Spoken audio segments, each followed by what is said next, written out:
How does war damage the environment?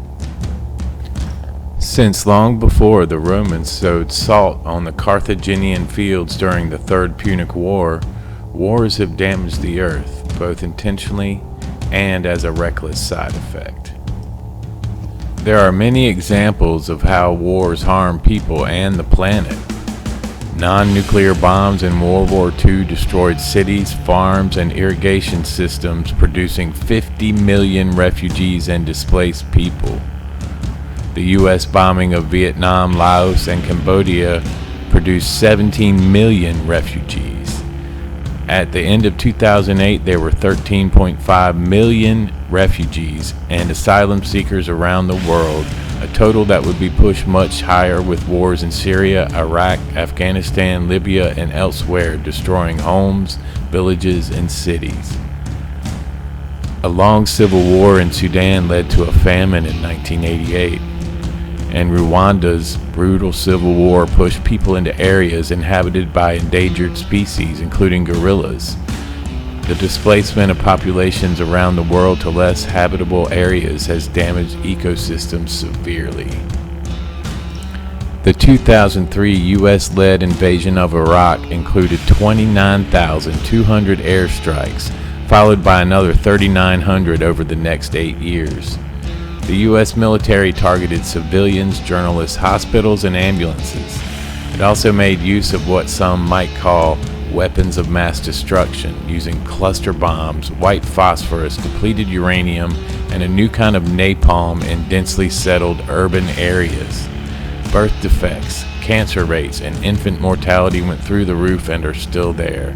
Water supplies, sewage treatment plants, hospitals, bridges, and electricity supplies have been devastated and not repaired.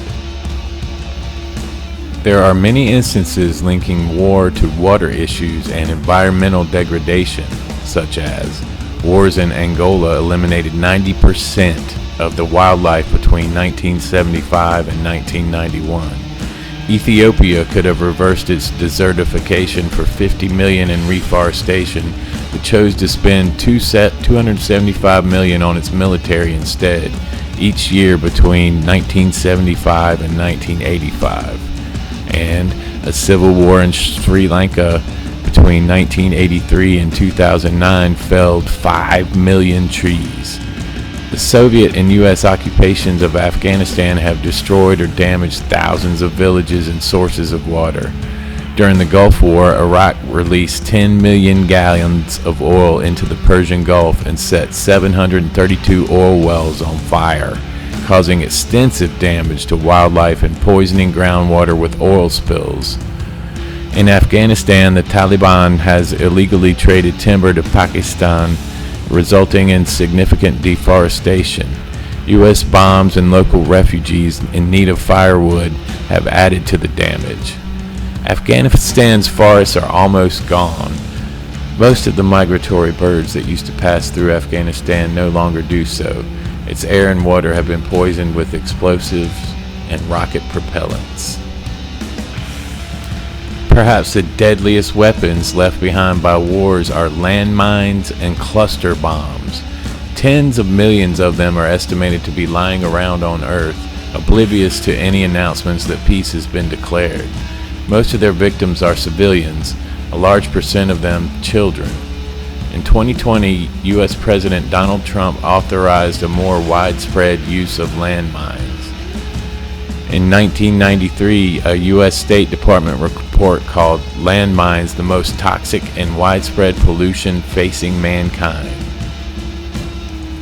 The amount of the Earth's surface impacted is not minor.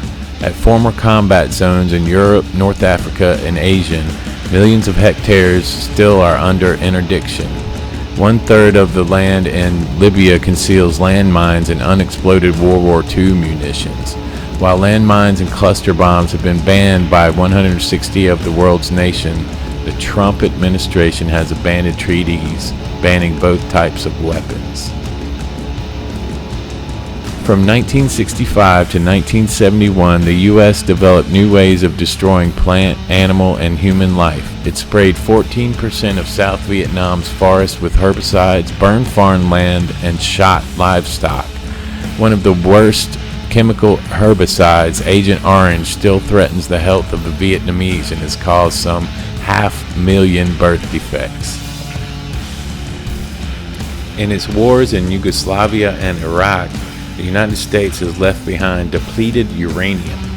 A 1994 U.S. Department of Veteran Affairs survey of Gulf War veterans in Mississippi found 67% of their children conceived since the war had severe illnesses or birth defects. A report by the Cost of War Project at Brown University documents these impacts of war on Earth. During the 1991 aerial campaign over Iraq, the U.S. utilized approximately 340 tons of missiles containing depleted uranium. Water and soil may be contaminated by the chemical residue of these weapons, as well as benzene and trichloroethylene from air base operations. Perchlorate, a toxic ingredient in rocket propellant, is one of a number of contaminants commonly found in groundwater around munitions storage sites around the world.